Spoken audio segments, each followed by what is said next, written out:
Very topical question at the moment. Should you have contractors or employees in your allied health clinic?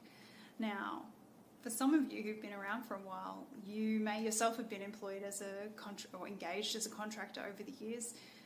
Maybe even still recently, maybe you currently have a team of subcontractors working in your clinic, or maybe you're thinking about hiring for the first time and you aren't sure whether to have contractors or employees. I'm Narelle from HR for Health Leaders. In addition to working in HR for about the last 15 years, I also have been running a allied health clinic for about 4 years with a partner. We have multiple practitioners and admin staff, so I get both the legislative side and the practical application of how this works in business. So I hear you. It can be confusing. There has been a lot of chatter about this, particularly in the last couple of years, and really people are asking what's changed. The reality is that the legislation changed in 2009 when we introduced the Fair Work Act. Took a few years for them to really start focusing on things like contracting, same as the taxation legislation. There are 2 areas where contracting is mentioned. You've got sham contracting, basically referred to in the Fair Work Act, and you've also got independent contracting and sham contracting in the ATO legislation around taxation. So, I've put together this ebook for you guys. It's actually quite comprehensive, so I apologise. It's probably a slightly dry read, but it's a very good overview and explanation about when and why you should or shouldn't have contractors. So I highly recommend you read that and get yourself familiar with that situation. It used to be the norm, but there are actually quite a lot of penalties in the legislation around it. There's also been a lot more chatter around it in the last couple of years in regards to superannuation.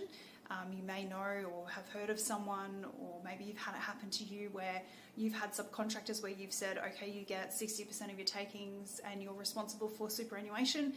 You actually can't do that under the legislation. If they are a sole trader and they work wholly and principally for their labour, which they do as a therapist, then you are actually obligated to pay their super regardless of what you put in a contract. You can't contract out of legislation. So there's been quite a lot of businesses who've been caught out by that. And then you've also got underpayment issues. So, are you actually paying them at least what you would have paid them if you paid them under the award? So there's two parts to that topic. There's also things like room rentals. There's a question about, can you rent rooms? If it's a true room rental, yes, you can rent a room.